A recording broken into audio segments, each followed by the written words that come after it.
Our 5-7 lesson is going to continue our work with rational exponents. Now remember, one of our key rational exponent rules, or one of our exponent rules, is that the nth root of some number to a power can also be, I can take the base to a power, then take the root. I can take the root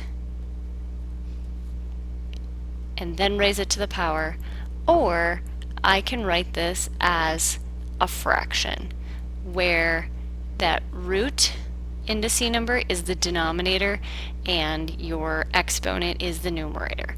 All three of these are equivalent expressions and can be used to simplify depending on the numbers. So here, write it in radical form means it wants it back as a radical in this form. So here, a to the 1/6 power is the 6th root of a to the 1st power. M to the 1/2 power is really the square root of m. And I don't have to write the square because that is the typical one. So it is assumed. Now here, they want us to go from radical to exponent. So remember, there is a 1 on here, even though it's not written. And so this is b to the 1/5 power. And here, even though there's no number written here or here, remember there's a 1 here and there's a 2 here. So I'm really talking about w to the 1/2 power.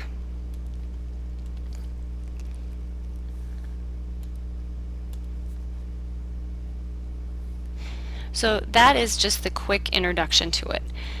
The reason we want to be able to do that is sometimes it makes it simpler.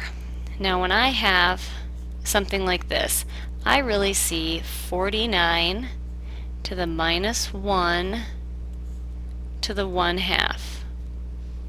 Or you could see 49 to the 1/2 to the -1, because a power to a power is multiplied. So it doesn't matter which order you do this in, you will get the same answer. So in this case, -1 says please move me, so I have 1 over 49 still to the 1/2, which is really the square root, so that gets distributed to everything. So the square root of 1 is 1, the square root of 49 is 7. In this case over here, I would take the square root of 49, which is 7, to the -1. Please move me. I end up with 1 over 7. So it's just a matter of which way occurs to you first and which way you think is simpler. Now this looks very complicated, but one trick is to always write the base as the smallest number possible.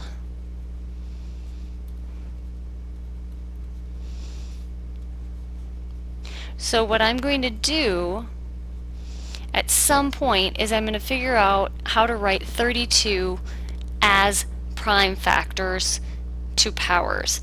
Well, at this point you may remember that 32 is 2 to the 5th. If you don't, go ahead and do a factor tree. And that will get you all the way down, no matter how you do it, to 2 to the 5th. Or you can use your table. So what I have when I do that is I have 2 to the 5th to the 2/5 power. Well, a power to power you multiply. So I have 2 to the 5 over 1 times 2 over 5. When you multiply, I can cancel. So it means I have 2 squared, which means this is 4. And so that is a nice, neat way to boil that seemingly complicated number down. Again, this looks very complicated, but remember when we're multiplying, like bases, we add the exponents. So I have y to the 1/7 plus 4/7 power. I have common denominators already, so I have y to the 5/7.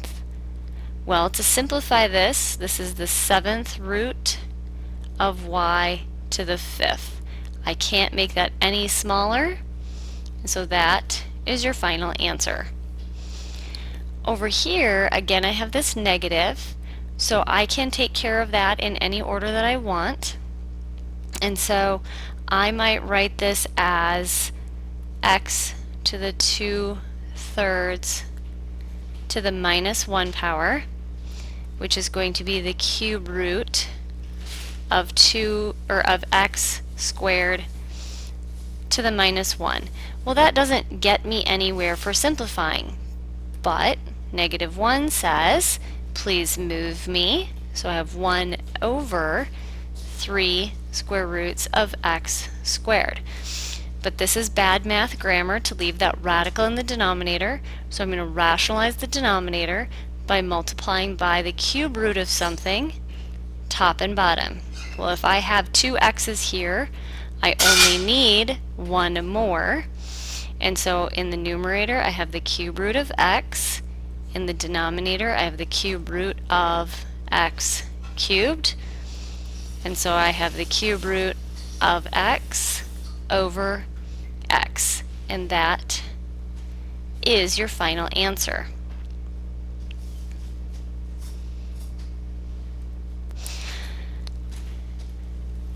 We're going to continue to work with simplifying. Now, as radicals, you can't combine 6th root things and 3 root things. That doesn't work. So that's one situation where the exponent rule really comes in handy. So I'm going to do 2 things at once. I'm going to change this 16 to 2 to the 4th to the 1/6 power, change that 6th root to an exponent, and I rewrote 16 as 2 to the 4th, all over 2 to the 1/3. Now I have like bases, but I need to think about what happens right here. Power to a power I multiply, so that becomes 4/6, which reduces. So I have 2 to the 2/3 power over 2 to the 1/3 power. Now if I use my exponent rule, which says I subtract, I have 2 to the 2/3 minus 1/3 power. And remember, when you do that subtraction, it happens in the numerator. That means I have 2 to the 1/3 power, which is the cube root of 2. And so we're just step by step applying the different rules that have to do with exponents. So here, I'm going to rewrite this as 2 squared, and then I'm going to write the 6th root as a fraction.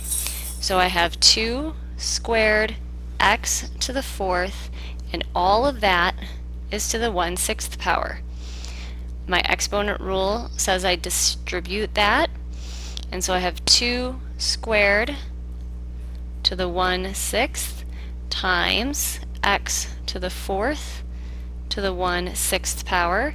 2 times 1/6 is 2 to the 1/3 power. X to the 4/6 is x to the 2/3 power. So I can rewrite this. Both of these are 3, so I really have the cube root of 2x squared. And so I was able to simplify it to a certain degree. Now this example over here, I'm going to save for the next page. So I'm going to go down here to D. Again, I have different roots, and so I can't handle them. I can't combine them at this point. So I'm going to write 81 is really 3 to the 4th. So I'm going to write 3 to the 4th to the 1/8 power, all over 3 to the 1/6 power. So this becomes 3 to the 1 1/2 power over 3 to the 1/6 power. Now my exponent rule says I can subtract those because the bases are the same. If I remember, I can subtract fractions, so if I make a common denominator, so I have 3/6 minus 1/6, multiply top and bottom of 1/2 by 3, I end up with 2/6, which is 1/3. This really becomes 3 to the 1/3 power, which is the cube root of 3. And so you took something that looked really crazy and complicated and boiled it down into something very straightforward that you can use much easier in different calculations. Again, rewrite 9 as 3 squared. So I have 3 squared z squared all to the 1/4 power. Distribute that across. So I have 2 times 1/4 is 1/2. Z squared times 1/4 is z to the 1/2. So that really means I'm down to the square root of 3z. So I was able to simplify my problem. Now I'm going to handle these two more complicated problems where I have a little bit more room. Oh, guess I'll do them over here.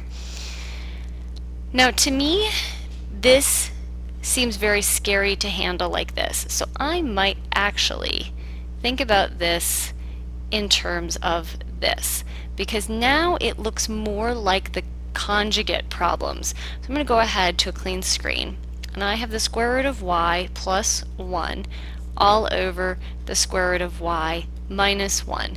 Well, we learned in the last lesson that in order to get rid of a sum or difference that had a radical as a part of it, we needed to multiply by the conjugate, which was the square root opposite sign of the exact same numbers.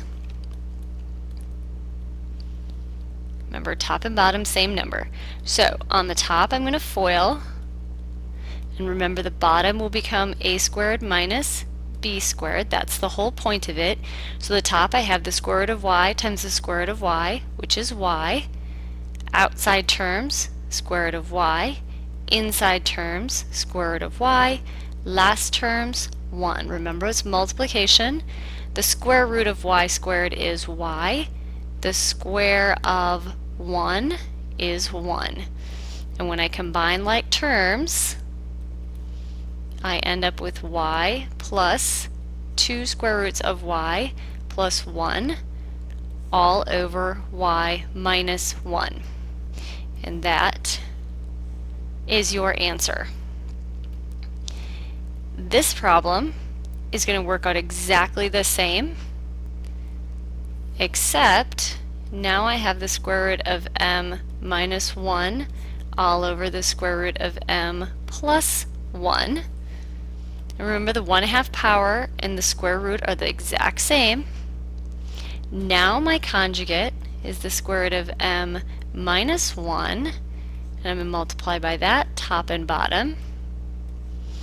So my top becomes square root of m times the square root of m is m. Square root of m times 1 minus square root of m. Inside minus square root of m plus 1 all over square of the first one, m minus the square of the last one. And when I simplify, I end up with m minus 2 square roots of m plus 1 all over m minus 1. And that is your answer. So just carefully apply all of the rules to simplify those exponents. That is the end of the 5.7 lesson.